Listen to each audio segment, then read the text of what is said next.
ऐसे उसके लिए श्रवण करना बहुत आवश्यक है, सुनना ध्यान से बहुत आवश्यक। अभी तो आपके अंदर इतने भरे हुए बैठे थे, आपको सुनने ही नहीं देते थे। अब गुरु बोल रहा है, आप टेक ऑफ कर गए, उड़ गए। कौन सुनने वाला? कोई नहीं। सुनने वाला अंगूठे में बैठा, जिनको सुनना नहीं मेधस कंट्रोल करके बैठे। जब सुनोगे नहीं, श्रवण नहीं ठीक से होगा, श्रवण नहीं होगा, एक आप अच्छे श्रावक नहीं बनेंगे, मनन होगा नहीं।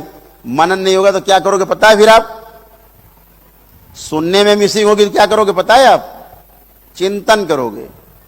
चित्त की दो क्रियाएं हैं, चिंतन और विश्लेषण।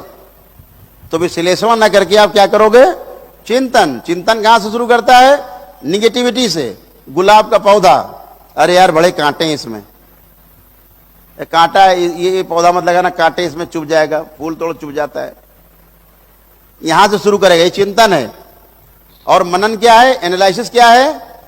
बहुत सुंदर पुष्प है, कितना सुंदर इसका रंग है, कितनी सुंदर इसकी खुशबू है, बनाने वाला परमात्मा कितना सुंदर होगा, है ना? एक एक उसके कितने इसके गुण हैं पुष्प में, यह दिखेगा जब आप मनन करेंगे। और ऐसा नहीं कि मनन करने वाला का ध्यान कांटे पे नहीं है, कैसे कांटे से कैसे बच के फूल को तोड़ा जाए, इस पे है, इस पर भी है। इस कांटे का कौन सा सदुपयोग किया जाए, इस पे है। ये मनन है, ये विश्लेषण है, ये एनालिसिस है। एनालाइज करते हैं आप।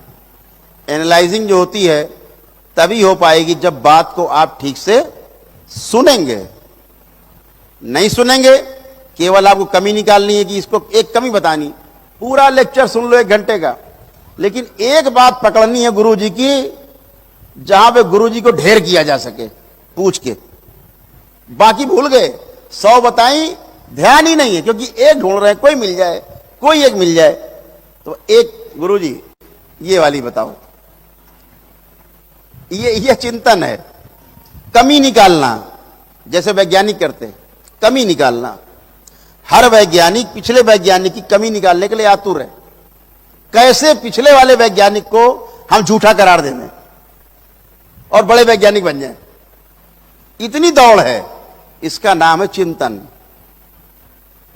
तो चिंतन में, मनन में बहुत बड़ा अंतर है। चिंतन हमेशा नकारात्मक विधि का नाम है, नकारात्मकता से शुरू करेगा, निगेटिविटी से शुरू करेगा सोचना, और उसका अंत भी निगेटिविटी पे ही होगा। और जो मनन होगा, निष्पक्ष रूप से सोचना, ध्यान करना, जो कहा गया है, एनालाइज करना कि हाँ भाई गुरु जी बात कर रहे थे ठीक है, नहीं लेकिन हम बोल रहे हैं, उसी समय एनालाइज करते जाओ, आप कहीं नहीं पहुंचोगे। क्योंकि ध्यान एक ही है, चेतना एक ही है। एक ही बार में एक बार आप एक ही बात सुन सकते हैं ध्यान से, एक साथ 2 चीजें ध्यान से आप नहीं सुन सकते। तो सुनने में ध्यान पूरा बना रहे, चेतना कान के पास बनी रहे, आप स्वयं पूरा कान बन जाओ, कान के अतिरिक्त सुनने के अतिरिक्त कुछ बचे नहीं, इसे कहा गया श्रवण।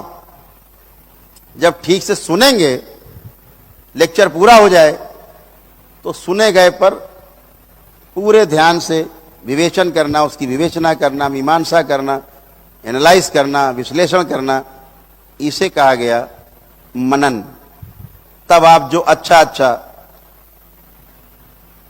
याद नहीं कि जो अच्छा ग्रहण कर लिया, थोथा दे ही उड़ाए। गेहूं पछोड़ती ना माताएं, देखो ना, उसकी भूसी उड़ा देती, गेहूं रह जाता है सूप में। तो ऐसे अच्छा ये बढ़िया है, इसको ग्रहण किया जाए।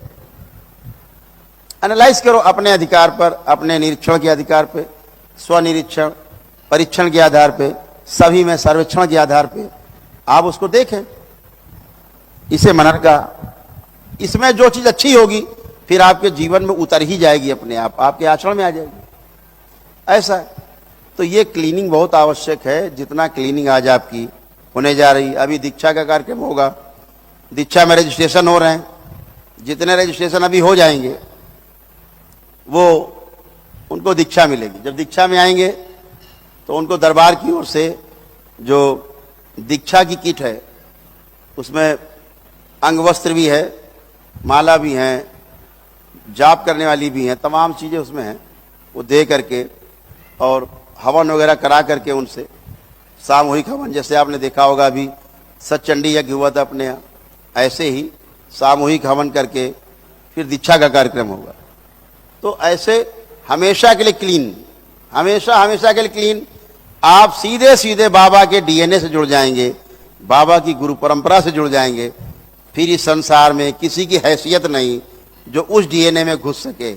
उस डीएनए में घुसने की ताकत संसार में किसी की भी नहीं। अगर देवी देवता भी आना चाहेंगे आपके डीएनए के अंदर तो बगैर इजाजत, बगैर अनुमति एंट्री नहीं है। ऐसा कोई नहीं प्रवेश कर सकता। सिर्फ आप और आपका शरीर होगा। आप स्वयं देवता हैं। जब आपका शरीर पवित्र है आप स्वयं ही देवता हैं, आप स्वयं भगवान हैं। भगवान का बीज आपके अंदर है। ऐसे मत समझो भगवान कोई सामने आ जाएगा। स्वयं ही भगवान होने की सारी संभावनाएं आपके अंदर मौजूद है। जो बुद्ध के अंदर मौजूद था, महावीर के अंदर मौजूद था, कृष्ण के अंदर मौजूद था, राम के अंदर मौजूद था, वो सब आपके अंदर मौजूद है। आवश्यकता है संतुलित रूप से खाद पानी की, उसमें विचारों का खाद पानी, गुरु कृपा की खाद पानी, हवा पानी, ऐसे सब पढ़ करके मजबूत संरक्षण, कोई गाय भैंस चर ना पाए, और पौधे से वृक्ष बनने की, वृक्ष से फल फूटने की, फल फिर से पौधे बनने की, फिर वृक्ष बनने की। वृक्ष धरती को समृद्ध कर रहा है, धरती वृक्ष को समृद्ध कर रहे हैं। ऐसे साइकिल होने की। पूर्णता नाम दिया इसको, उभय तृप्ति नाम दिया इसको, इसी को नाम दिया सबसे बड़ा, उसे कहा गया आनंद। और उसी आनंद की प्राप्ति के लिए हम सब दीक्षा में जाते हैं। दीक्षा के लिए पूर्ण गुरु के पास जाते हैं। जब अपूर्ण के पास जाते हैं तो गुरु माने जो मरे हैं गुरु, तमाम इच्छाओं को लेकर के मुक्त नहीं हुए हैं, वो सब प्रेत हैं। आपने अगरबत्ती दिखाई, गुरुजी घुसे। आपने इनवाइट किया और घुसे। अभी तो आपके अंदर घुसने का जुगाड़ भी नहीं है, लेकिन हाँ उनको इनवाइट करोगे तो धक्का जरूर मारेंगे आपको। एक घंटे आधे घंटे के लिए झटका जरूर आएगा। अगर आपने उन्हें करके देख लेना प्रैक्टिकल, अंदर तो एंट्री है नहीं। आप कम से कम 7 लेयर की सुरक्षा में हैं। आपके चारों ओर सुरक्षा के, आपके परिवार के सदस्यों के, आपके डीएनए के चारों ओर 7 लेयर की सुरक्षा है। एंट्री का जुगाड़ नहीं। आपके दरवाजे के अंदर कोई घुस नहीं सकता। लेकिन अगर आपने किसी को आवाज दी, क्योंकि ताले पड़े अलीगढ़ के बड़े बड़े, दरवाजा लोहे का है, अंदर आने का जुगाड़ नहीं।